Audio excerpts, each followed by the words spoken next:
Question 151. Your company has a support ticketing solution that uses App Engine standard. The project that contains the App Engine application already has a virtual private cloud (VPC) network fully connected to the company's on-premises environment through a Cloud VPN tunnel. You want to enable the App Engine application to communicate with a database that is running in the company's on-premises environment. What should you do? A. Configure private Google access for on-premises hosts only. B. Configure private Google access. C. Configure private services access. D. Configure serverless VPC access. The best approach is D. Configure serverless VPC access. Explanation. Since your application is running on App Engine standard, which is a serverless environment, it does not automatically have direct access to resources in your virtual private cloud (VPC), including your on-premises database. Serverless VPC access allows serverless environments like App Engine standard to securely communicate with resources in your VPC network, including on-premises resources that are connected via a Cloud VPN tunnel. By configuring serverless VPC access, you enable your App Engine application to route traffic to your on-premises database through the Cloud VPN, while still leveraging the benefits of a serverless architecture. This approach is specifically designed to bridge the gap between App Engine standard, which is serverless, and VPC resources, including on-premises systems. Analysis of other options. A. Configure private Google access for on-premises hosts only. Private Google access enables on-premises hosts to access Google services over the VPC, but it does not provide the necessary access for App Engine standard to communicate with your on-premises database. This option is unrelated to enabling the App Engine application to access on-premises resources.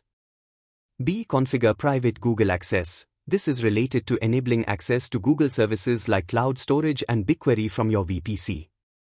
It doesn't help with allowing App Engine standard to access your on-premises database. The focus is on private access to Google services, not on-premises databases. C. Configure private services access. Private services access is used for enabling Google-managed services, like Cloud SQL or Cloud Spanner, to use private IPs within your VPC. This is not the right choice when you need to enable communication between an App Engine standard application and an on-premises database. Conclusion. Option D is the correct choice. Serverless VPC access provides the necessary configuration to allow your App Engine application to communicate with your on-premises database via the Cloud VPN tunnel, bridging the gap between your serverless application and your VPC network.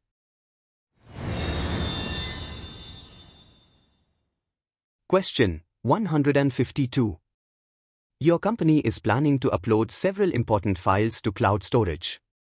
After the upload is completed, they want to verify that the uploaded content is identical to what they have on premises. You want to minimize the cost and effort of performing this check. What should you do? A1. Use Linux Shasum to compute a digest of files you want to upload. 2. Use XutilM to upload all the files to cloud storage.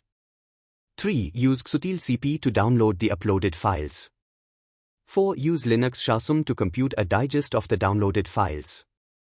5. Compare the hashes. B1.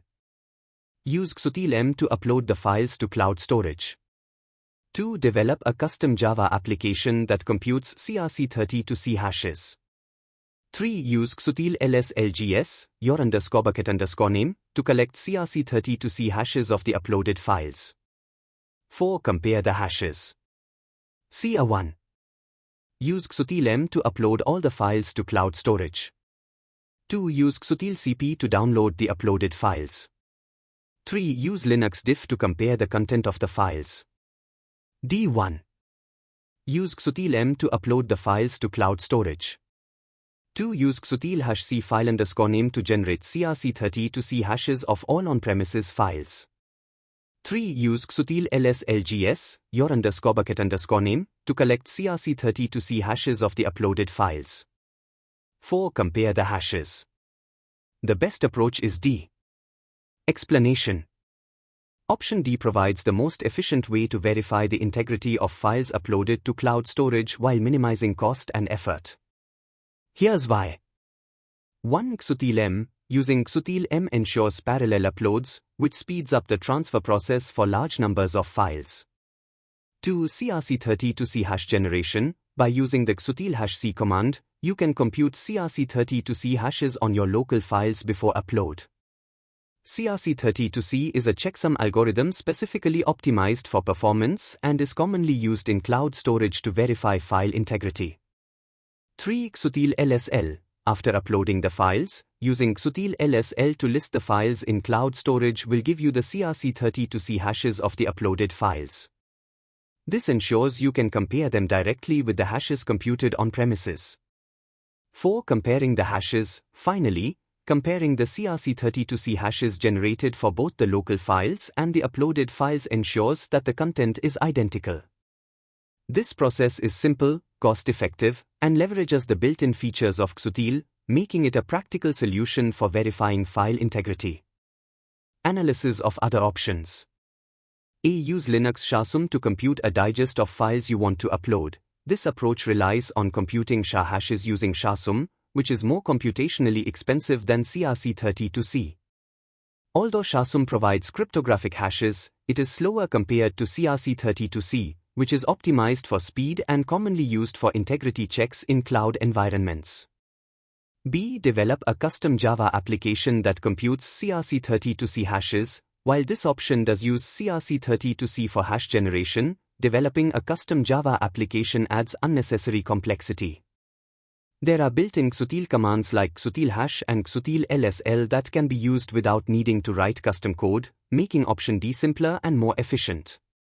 C. Use Linux diff to compare the content of the files. Using diff compares file contents directly, but it is not the most efficient method for verifying the integrity of large files or a large number of files. Additionally, it involves downloading the files after upload, which can be slow and costly. It does not use hashes, which are faster and less resource-intensive for large-scale verification. Conclusion. Option D is the most efficient and cost-effective method for verifying the integrity of files uploaded to cloud storage. It leverages CRC32C hashes, which are optimized for cloud environments, and uses built-in tools like XUtil to simplify the process, minimizing both effort and cost.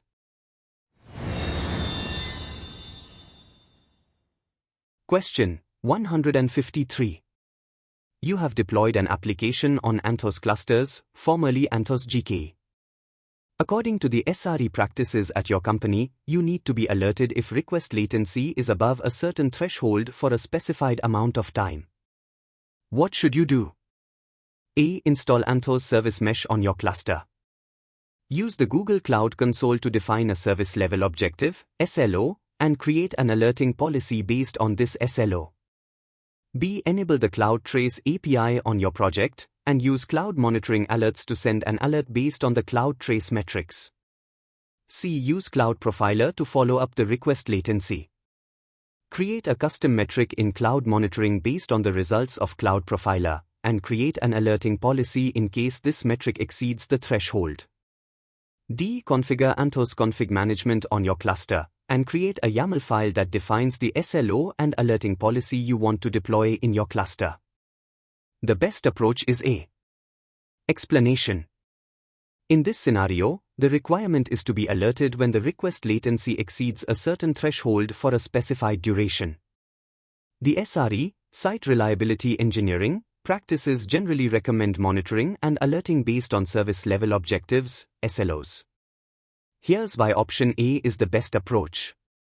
1. Anthos Service Mesh provides advanced observability and control over microservices, including measuring request latency. By installing Anthos Service Mesh, you can monitor traffic between services, collect metrics related to latency, and define SLOs based on these metrics. 2. With Google Cloud Console, you can easily define an SLO for request latency, example, based on the average response time or percentiles, and set up an alerting policy. The SLO is a key metric in SRE practices, and Google Cloud Monitoring can automatically create alerts when the latency exceeds the defined threshold for the specified duration. By defining and alerting based on an SLO, you are following the best practices for maintaining application reliability and ensuring that critical performance issues are flagged immediately.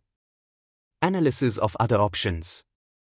B. Enable the Cloud Trace API on your project, and use cloud monitoring alerts to send an alert based on the Cloud Trace metrics. While enabling Cloud Trace is useful for tracking the latency of individual requests, it's not the most efficient way to define an SLO or alert based on aggregated latency.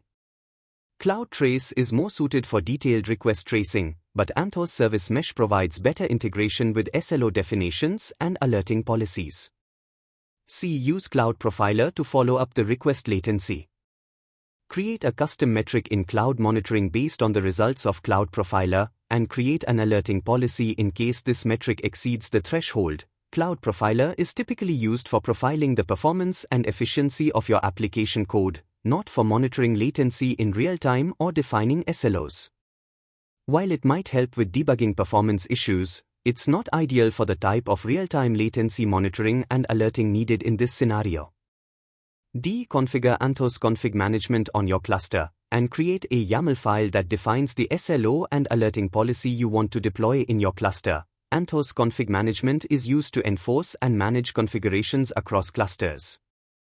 While it can help define infrastructure policies, it does not directly handle application-level metrics like latency. Defining an SLO and alerting based on it is better done through Anthos Service Mesh and Google Cloud Console, not directly via configuration management. Conclusion. The most effective solution is option A, as it leverages Anthos Service Mesh for monitoring latency, defines an SLO based on that latency, and sets up an alerting policy through Google Cloud Console. This is the most aligned with SRE practices for ensuring application reliability and timely alerts.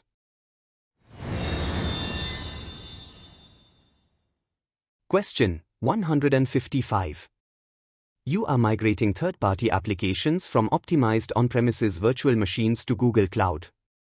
You are unsure about the optimum CPU and memory options. The applications have a consistent usage pattern across multiple weeks. You want to optimize resource usage for the lowest cost. What should you do? A. Create an instance template with the smallest available machine type, and use an image of the third-party application taken from a current on-premises virtual machine. Create a managed instance group that uses average CPU utilization to autoscale the number of instances in the group. Modify the average CPU utilization threshold to optimize the number of instances running. B. Create an App Engine flexible environment, and deploy the third-party application using a Docker file and a custom runtime. Set CPU and memory options similar to your application's current on-premises virtual machine in the app.yaml file.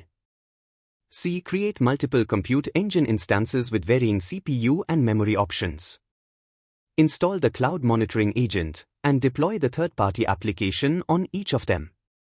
Run a load test with high traffic levels on the application, and use the results to determine the optimal settings.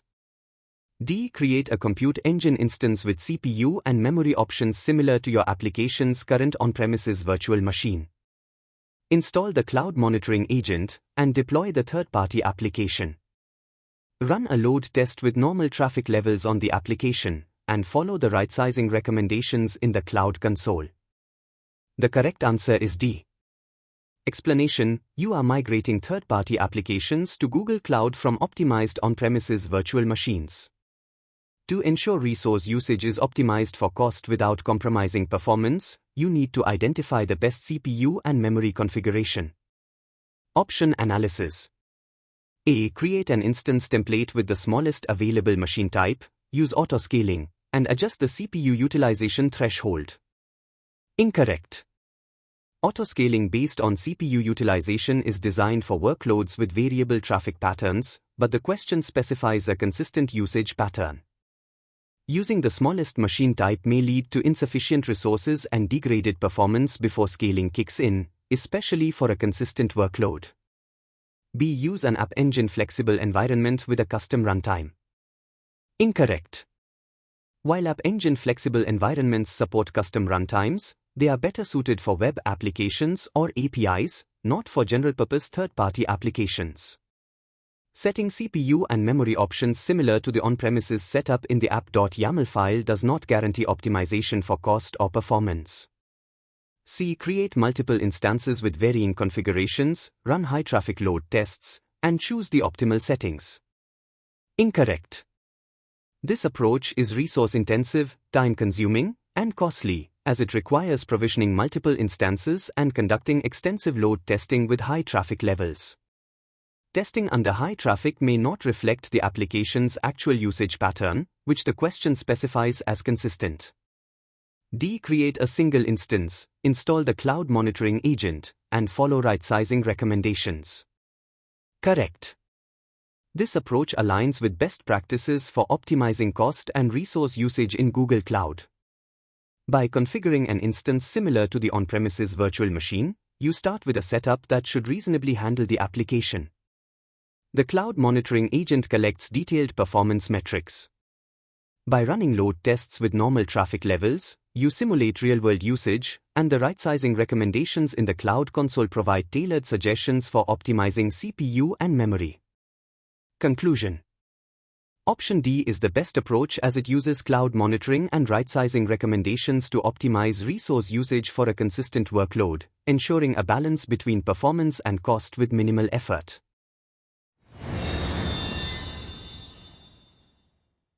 Question 156. Your company has a Google Cloud project that uses BigQuery for data warehousing. They have a VPN tunnel between the on-premises environment and Google Cloud that is configured with Cloud VPN. The security team wants to avoid data exfiltration by malicious insiders, compromised code, and accidental oversharing. What should they do? A. Configure private Google access for on-premises only. B. Perform the following tasks. 1. Create a service account. 2. Give the BigQuery job user role and storage reader role to the service account. 3. Remove all other IAM access from the project. C. Configure VPC service controls and configure private Google access. D. Configure private Google access. The correct answer is C. Configure VPC service controls and configure private Google access. Explanation. The objective is to prevent data exfiltration from BigQuery while maintaining a secure environment for authorized users and applications. This involves mitigating risks such as malicious insiders, compromised applications, and accidental oversharing. Option analysis. A. Configure private Google access for on-premises only. Incorrect. Private Google access ensures that resources in your VPC can reach Google APIs and services without requiring public IP addresses. However, it does not directly address the risks of data exfiltration by malicious insiders or compromised code. B. Create a service account, assign specific roles, and remove other IAM access. Incorrect. While restricting IAM roles to a service account limits access, this does not provide a comprehensive solution to prevent data exfiltration. It focuses on limiting user access but does not address risks like compromised applications or secure connections. C. Configure VPC service controls and configure private Google access. Correct. VPC service controls add a security perimeter around BigQuery, ensuring that only resources within your defined perimeter, example, specific VPCs or projects, can access BigQuery. This helps prevent data exfiltration, even if malicious insiders or compromised applications attempt to extract data outside the perimeter. Private Google access ensures that on-premises systems and VPC-hosted workloads can securely access Google Cloud services like BigQuery without public IP addresses. This minimizes exposure to external threats. D. Configure private Google access. Incorrect. Private Google access is a necessary component of a secure environment, but on its own, it does not address the comprehensive needs of data exfiltration prevention. Conclusion. Option C is the best choice as it provides a comprehensive solution by combining VPC service controls for perimeter security with private Google access for secure connectivity, effectively addressing the risks of data exfiltration in BigQuery.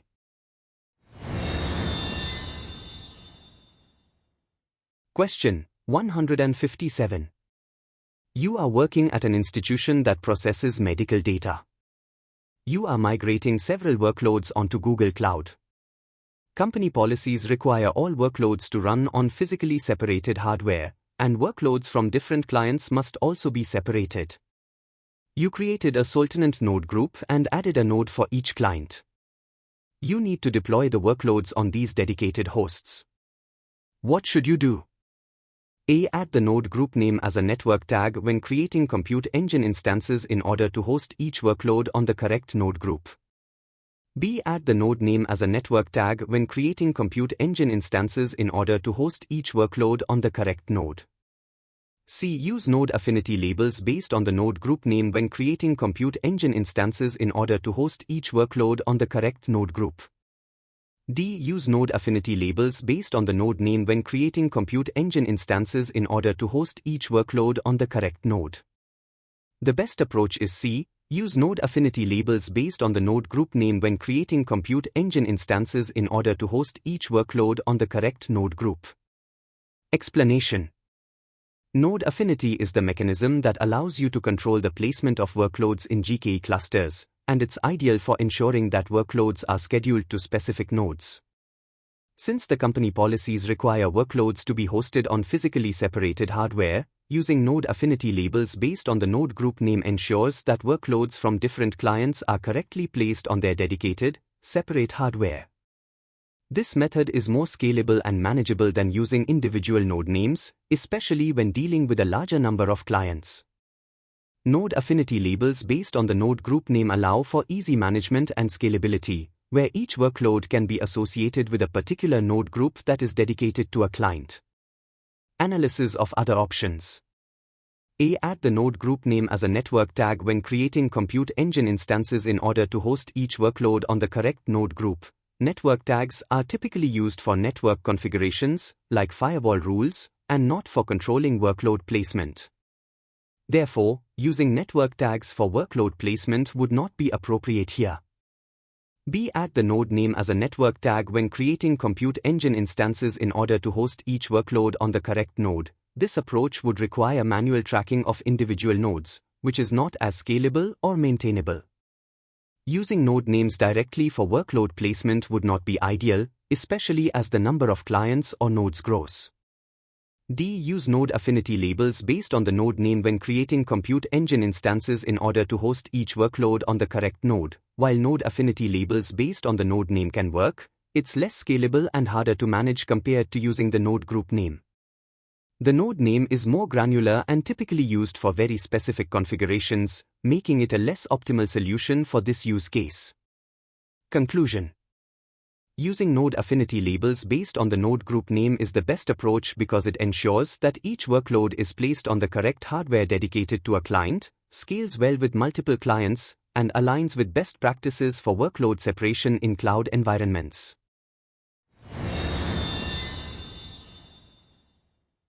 Question 158. Your company's test suite is a custom C++ application that runs tests throughout each day on Linux virtual machines. The full test suite takes several hours to complete, running on a limited number of on-premises servers reserved for testing. Your company wants to move the testing infrastructure to the cloud, to reduce the amount of time it takes to fully test a change to the system, while changing the tests as little as possible. Which cloud infrastructure should you recommend? A. Google Compute Engine Unmanaged Instance Groups and Network Load Balancer. B. Google Compute Engine Managed Instance Groups with Autoscaling. C. Google Cloud Dataproc to run Apache Hadoop jobs to process each test. D. Google App Engine with Google Stackdriver for logging. The best approach is B. Google Compute Engine Managed Instance Groups with Autoscaling. Explanation. To migrate your custom C++ test suite to the cloud and reduce the testing time, the key requirement is scalability to run tests faster by utilizing more resources as needed. Google Compute Engine Managed Instance Groups with Autoscaling allow for this. Managed instance groups provide the flexibility to deploy multiple virtual machines, VMs, quickly and efficiently. The autoscaling feature adjusts the number of VMs automatically based on the workload, ensuring that the test suite runs on an optimal number of instances based on demand. This would minimize the testing time by running tests in parallel, using the full capacity of available resources while avoiding the manual configuration overhead. Additionally, Compute Engine gives you full control over the infrastructure, allowing you to run your custom C++ application with minimal changes. Analysis of other options. A. Google Compute Engine Unmanaged Instance Groups and Network Load Balancer. While unmanaged instance groups allow you to create a group of VMs, they do not provide the autoscaling functionality that is needed to dynamically scale the infrastructure based on testing demand. This would require manual intervention to add or remove VMs, making it less efficient than a managed instance group. See Google Cloud Dataproc to run Apache Hadoop jobs to process each test. Dataproc is a managed Hadoop and Spark service used for big data processing. While it can scale resources to process large datasets, it is more suited for batch data processing rather than running a custom test suite. Since your tests are a C++ application, using Dataproc is unnecessary and introduces complexity that would not significantly reduce testing time. D. Google App Engine with Google Stackdriver for logging. Google App Engine is a platform for building and hosting applications, but it is not designed for running C++ applications directly. Additionally, Stackdriver is a logging service, not a compute service, so this option would not help with scaling infrastructure for running tests. This solution would require substantial changes to the test suite and infrastructure, which contradicts the requirement to change the tests as little as possible. Conclusion. Using Google Compute Engine managed instance groups with autoscaling is the best solution because it allows for efficient scaling of the infrastructure, enabling parallel execution of tests with minimal changes to your existing test suite. This will reduce the time it takes to complete the test suite while providing the flexibility to manage resources dynamically as your testing workload fluctuates.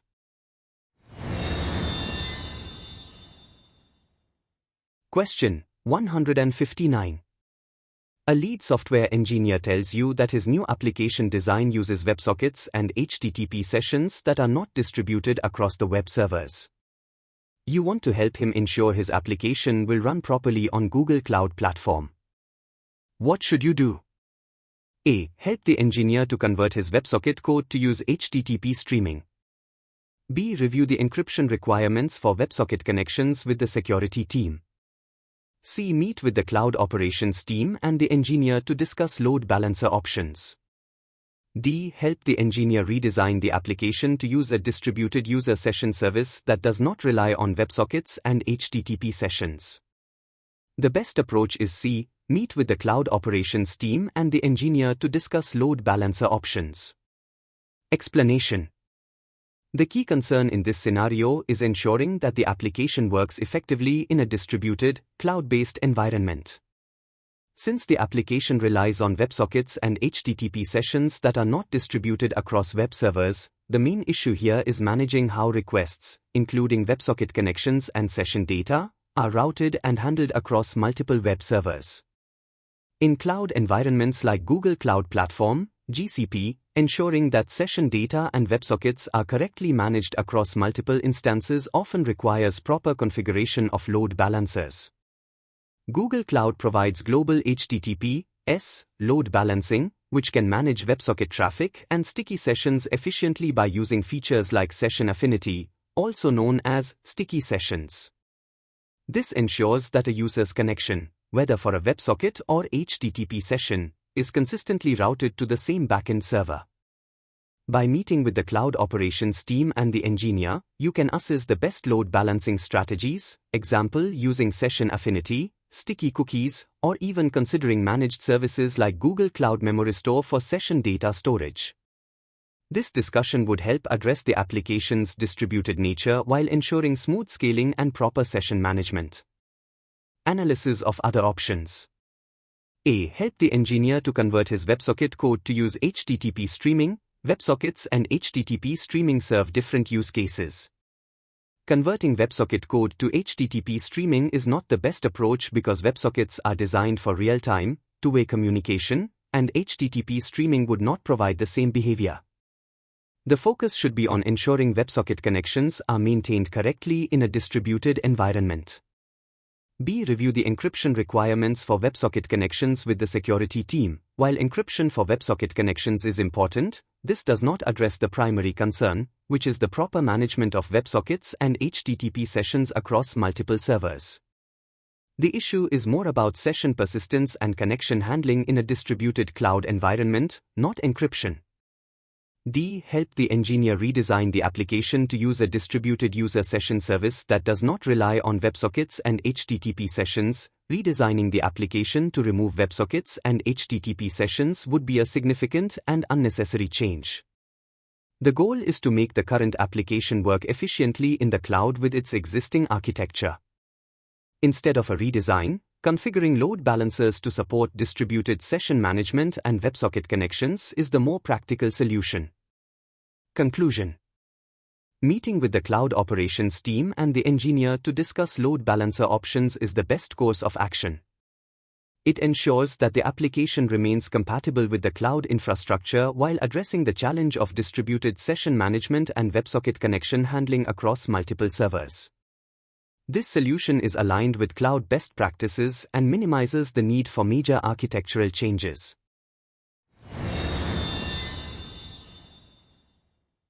Question 160. The application reliability team at your company added a debug feature to their backend service to send all server events to Google Cloud Storage for eventual analysis. The event records are at least 50 kilobytes and at most 15 megabytes and are expected to peak at 3000 events per second. You want to minimize data loss. Which process should you implement?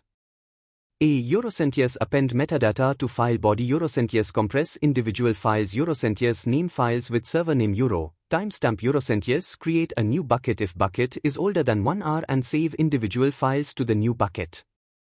Otherwise, save files to existing bucket.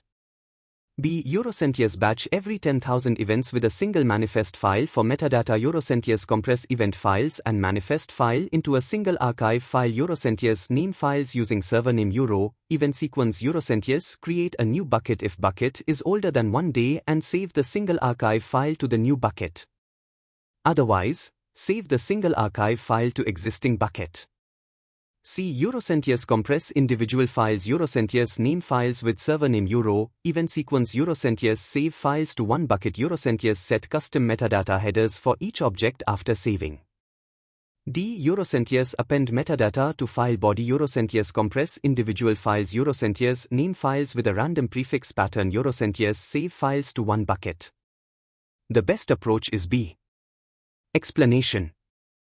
To minimize data loss and ensure that event records are processed effectively while handling the high peak rate of 3000 events per second, you need a strategy that ensures efficient data handling and storage. Here's why option B is the best. Batching events. Instead of writing every individual event as a separate file, batching events in groups, example 10,000 events per batch, reduces the overhead of file writes and optimizes storage management. This also ensures that data is grouped meaningfully for later analysis. Manifest file. The use of a manifest file allows you to store metadata for the batch of events. This is useful for managing the events, ensuring they are organized and accessible during analysis. Compression. Compressing the event and manifest files into a single archive helps reduce storage costs and ensures more efficient handling of the data. Bucket management. Creating a new bucket every 24 hours ensures that buckets do not grow too large, and it provides a structured way to organize the event data. This helps with manageability and avoids performance issues with very large buckets. This solution handles the event peak load, ensures data is grouped efficiently, and minimizes the risk of data loss by ensuring each batch of events is archived with metadata. Analysis of other options. A. Append metadata to file body, compress individual files, name files with server name timestamp, create a new bucket if bucket is older than 1 hour, and save individual files to the new bucket. Otherwise, save files to existing bucket. While this approach has some merits, especially in creating a structured file naming convention, it doesn't scale well when handling large volumes of events at 3000 events per second. The individual file writes would increase the risk of data loss, especially under high loads. C. Compress individual files, name files with server name event sequence, save files to one bucket, Set custom metadata headers for each object after saving. This approach would result in a large number of individual files being written to a single bucket. The metadata headers approach can help with organizing files, but handling many small files at a high rate can increase the risk of data loss and cause inefficiencies in storage and retrieval. Append metadata to file body, compress individual files, name files with a random prefix pattern, save files to one bucket. This option does not provide a batching strategy and could result in a large number of small individual files being written to a single bucket. While compression and metadata can help with storage efficiency, handling 3000 events per second in such a manner can lead to increased file write overhead and a higher risk of data loss. Conclusion. Option B provides the most efficient and scalable solution to handle the high event rate, minimize data loss, and ensure that events are stored in an organized, manageable way. The combination of batching, compression, and organized file naming, along with structured bucket management, ensures the reliability and effectiveness of the data storage process.